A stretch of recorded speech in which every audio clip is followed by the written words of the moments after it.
Throughout this list, I have made no shortage of comments about how human some of these characters are. While larger-than-life characters are fun, it is always an absolute joy to see characters that feel wholly realistic, with everything they do being believable and, well, human in that respect.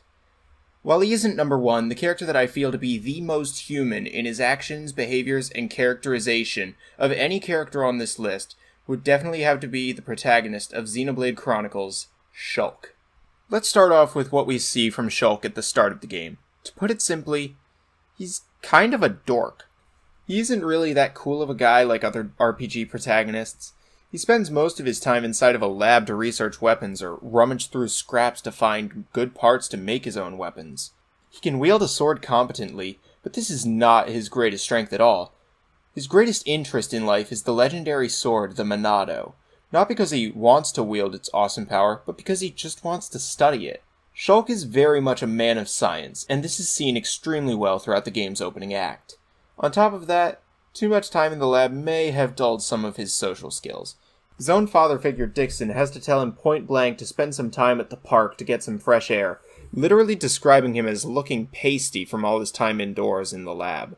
What's more, when his best friend Ryan tries holding the Monado, only for it to go berserk and slice up all the lab equipment and through his practically all-but girlfriend Fiora, he is more upset about the lab equipment since he knows the Monado's blade can't harm people, which doesn't save him from Fiora's understandable anger over his lack of care for her.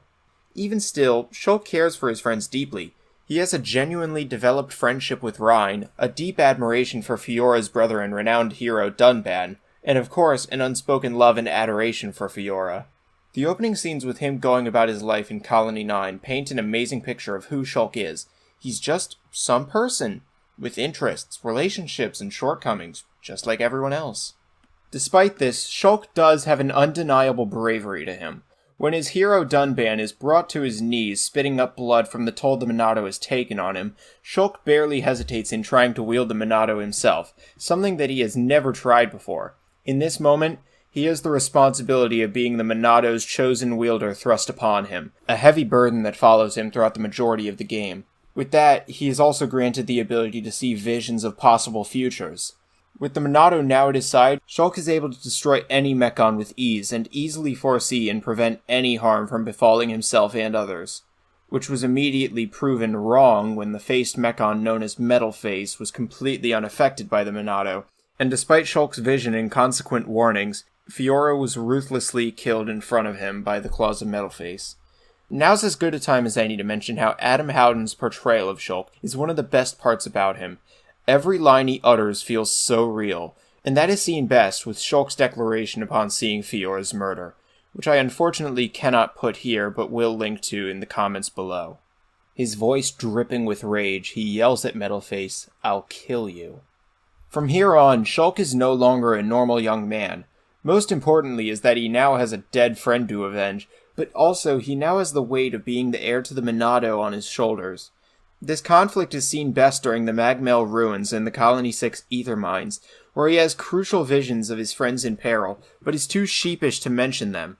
He knows how crazy it sounds to others, and he knew warning Fiora did nothing to save her, so he tried to keep it all to himself, and be the sole owner of the burden to change the future. Upon realizing this, Ryan immediately calls Shulk out for this, and, in a scene with the most realistic portrayal of their friendship in the game, says that he can't take all of the responsibility alone and needs to put more trust into his friends. While the message got through to Shulk, there was always some sense of him feeling alone as the heir to the Monado, which is likely the reason why he became so interested in Alvis, someone else who could wield the Monado, in the first place. It certainly took some of the pressure off to know someone else could wield the legendary sword. Getting back to his main quest, though, what makes the plot of Xenoblade Chronicles so interesting is how the main goal of the plot constantly morphs over time, as Shulk's own goals change. While it starts as a simple revenge plot, as that is what Shulk wanted more than anything else, it quickly shifts when Shulk learns that Fiora wasn't dead after all.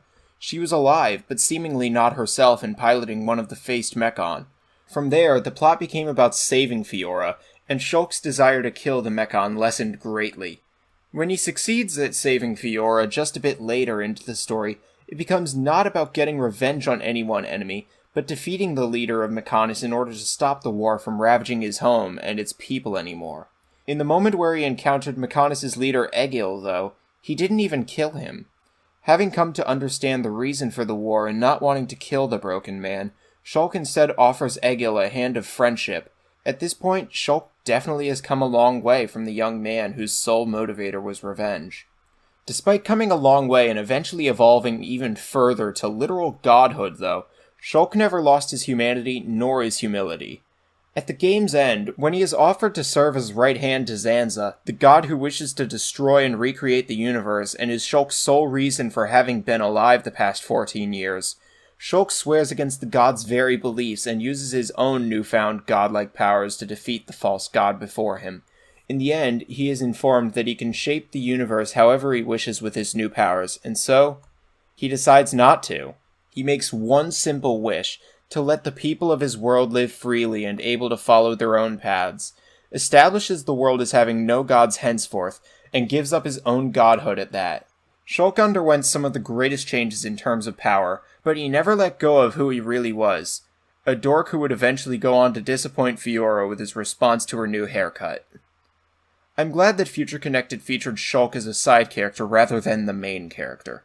While it was a pleasure to see some more of his character, his interest in weapons, and of course Adam Howden's voice, his character's journey was already perfect.